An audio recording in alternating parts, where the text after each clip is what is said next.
तो इस एपिसोड की शुरुआत में हमें दिखाई देता है कि एक अंधेरे कमरे में क्वीन लैनियस बैठी हुई थी और वो एक टेंस्ड एक्सप्रेशन के साथ शर्ली से पूछती है, तो क्या हुआ हमारे प्लान का। और इसके जवाब में शर्ली क्वीन लैनियस बैरियट से कहती है, मैम, वो सब मर गए। ये सुन के क्वीन लैनियस बैरियट शॉक्ड हो जाती है और शॉक्ड होने के साथ ही वो बेहद ही गुस्से में आ जाती है। उस गुस्से में वो शर्ली से कहती है, क्या कह रही हो शर्ली, वो सब मर गए? तुमने 20 लोग भेजे थे और वो बस 5 गार्ड्स और 3 बच्चे थे। तुम ये कहना चाहती हो कि तुम्हारे ब्लैक मून गिल्ड के लोग इतने नालायक हैं कि वो 5 गार्ड और 3 बच्चों को नहीं संभाल पाए और सबके सब खुद ही मर गए? क्वीन, मुझे ऐसा लगता है कि ज़रूर कोई बाहरी आदमी ने उनकी मदद की है, नहीं तो वो लोग हमारे ब्लैक मून गिल्ड के 20 लोगों को तो कहीं से भी नहीं हरा सकते। शर्ली क्वीन से कहती है, जो सुन के क्वीन बेहद ही गुस्से में आ जाती है और सोचते हुए कहती है, आखिर कौन आखिर कौन उन हाफ ब्लड्स की मदद कर रहा होगा, वो भी ये जानने के बाद कि ऐसा करके वो मेरे खिलाफ चाह रहा है। क्वीन का ये बढ़ा हुआ गुस्सा देख के शर्ली क्वीन से कहती है, योर मैजेस्टी, इस बार मैं खुद वहां जाके ये सुनिश्चित करूंगी कि वो लोग जिंदा ना बचें। आप चिंता न कीजिए, इस बार फिलिस्टी किंगडम से डेव और वो बाकी दोनों लोग बिल्कुल भी सही सलामत वापस नहीं आ पाएंगे। जिसके जवाब में क्वीन लैनियस बैरियट शर्ली से कहती है, देख लो शर्ली, अगर तुम इस बार फेल हुई तो मेरे पास कोई रीज़न नहीं बचा है कि मैं ब्लैक मून गिल्ड को प्रोटेक्ट करूं।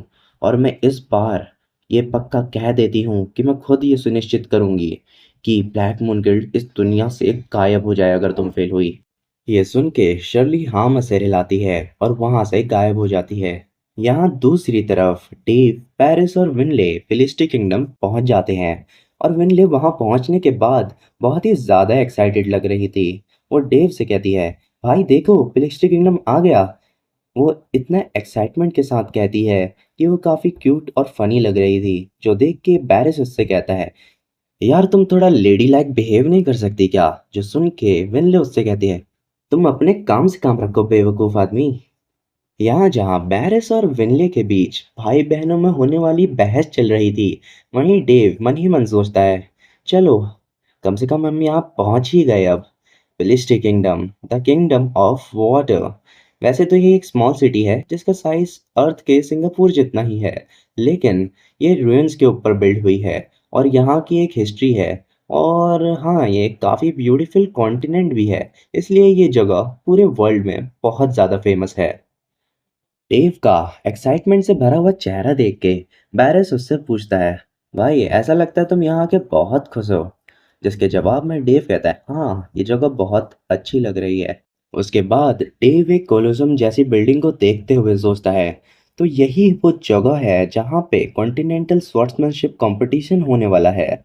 ये स्टेडियम यूजुअली फाइटिंग के लिए इस्तेमाल किया जाता है और यहाँ पे एक पॉपुलर बात है कि इस जगह पे केवल फाइटर्स ही नहीं बल्कि मॉन्स्टर भी अपनी ज़िंदगी के लिए लड़ते हैं और ये सब काफ़ी ज़्यादा बारबरस है। इसी बीच डेव पेरिस से पूछता है, चलो ये बताओ कि इस कंपटीशन में इस बार कितनी कंट्रीज पार्टिसिपेट कर रही हैं? जिसके जवाब में पेरिस डेव से कहता है, भाई इस बार यहाँ लगभग 8 कंट्रीज पार्टिसिपेट कर रही हैं, जिसमें से होस्ट कंट्री फॉलन है और फिलिप किंगडम, स्कॉर्डन किंगडम और भी बहुत सारे किंगडम्स इसमें पार्टिसिपेट कर रहे हैं। और ये कंपटीशन हर किंगडम के रिप्रेजेंटेटिव्स के बीच में होने वाला है, जो इसका मेन फोकस रहेंगे। तो अंत में हम ये कह सकते हैं कि ये कंपटीशन प्राइड का मैटर है इन कंट्रीज के बीच में। इसके बाद पेरिस डेव से बोलता है, ये कितना बोरिंग है कि यहाँ पे सिर्फ वही लोग पार्टिसिपेट कर सकते हैं जिनकी उम्र 20 साल से कम है। मतलब यहाँ पे सिर्फ यंगर जनरेशन के लोग ही आपस में compete करेंगे। ये कितना अजीब है ना कि अभी भी हमें असली टैलेंट को देखने का मौका ही नहीं मिलेगा। और उसके बाद विनले बड़े ही फनी अंदाज में डेव से बोलती है, और यहाँ देखो, हमारे पास ये बेवकूफ़ है जो हमारे क्राउन किंगडम को रिप्रेजेंट कर रहा है। जो सुन के बैरिस एक बहुत ही तीखी आवाज़ में कहता है, विनले, तुम यहाँ पे मुझे चेयर करने आई हो या मुझे अनॉय करने? जिसके जवाब में विनले बहुत ही फनी अंदाज में कहती है, ऑफ कोर्स मैं यहाँ तुम्हारे साथ एक डेट पे आई हूँ। विनले तुम अपना मुंह थोड़ी देर के लिए बंद नहीं सकती, पेरिस उससे एक बहुत ही अनोइंग आवाज में कहता है। जिसके बाद वापस वो दोनों लड़ने लग जाते हैं आपस में। इसी बीच डेव सोच रहा होता है। पेरिस की स्किल्स एक मिड लेवल एक्सपर्ट स्वॉर्ड्समैन जितनी है। वैसे तो ये रैंक एक मास्टर स्वॉर्ड्समैन के नीचे ही आती है, लेकिन उसकी एज को कंसिडर करते हुए हम ये कह सकते हैं कि उसका टैलेंट काफ़ी अच्छा है।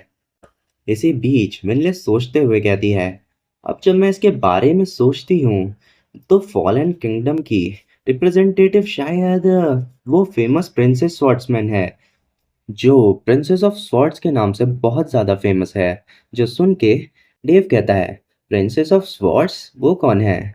जो सुन के विनले एक बहुत ही अनोइंग आवाज़ में पूछती है, ओ माय गॉड ब्रदर, तुम उसे नहीं जानते, प्रिंसेस ऑफ स्वॉर्ड को?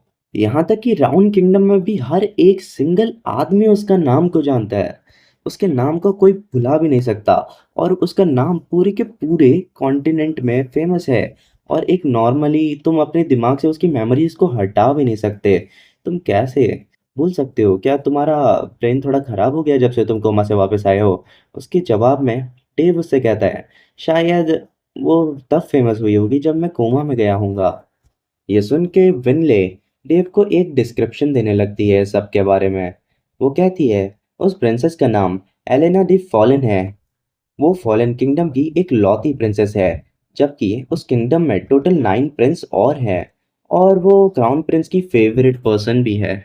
उसके बाद बैरिस डेव से कहता है, ऑफ कोर्स वो इसलिए इतनी फेमस है क्योंकि वो ओनली एक सिंगल प्रिंसेस है वहाँ की। लेकिन बस यहाँ पे ही बात खत्म नहीं होती।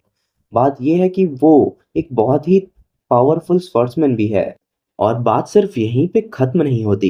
हाल के समय में वो फेमस गॉड्सवर्ड की ओनर भी है। जिसके जवाब में डेव बस इतना कहता है, गॉड्सवर्ड।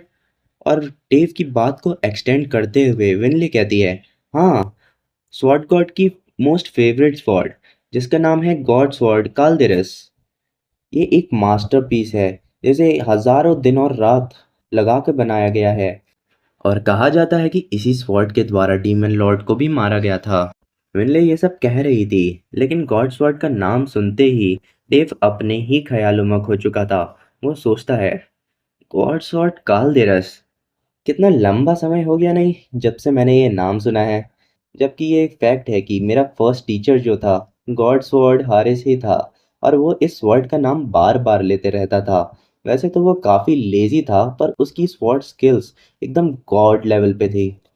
वो बंदा इस तलवार का नाम मेरे सामने इतनी बार ले चुका था कि उस तलवार को सुनते सुनते मैं इतना परेशान हो गया था कि मेरे कानों से तक खून निकल जा रहा था।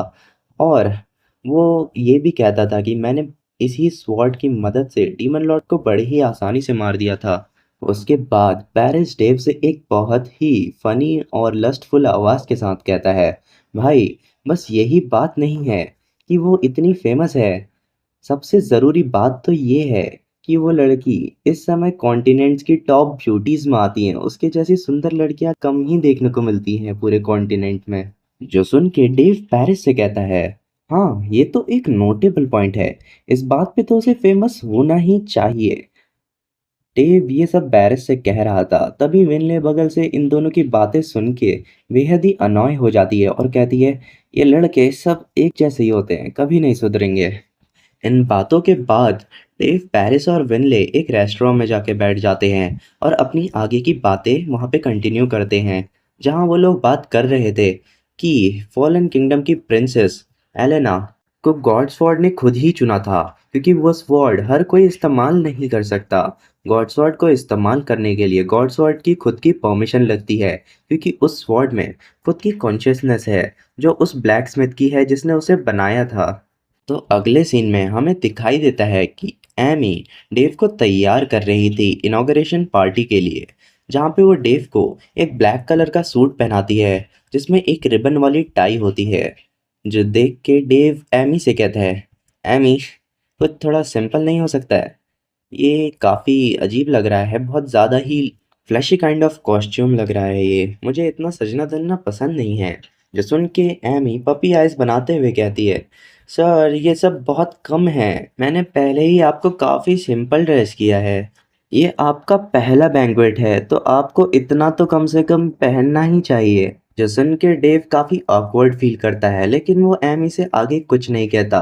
जिसके बाद डेव विनले और बैरिस के साथ पार्टी के लिए निकल जाता है। तो क्या होगा कहानी में आगे? क्या बैंक्वेट में सब कुछ ठीक ठाक चला जाएगा या वहाँ पे डेव के लिए एक नया चैलेंज उसका इंतज़ार कर रहा है?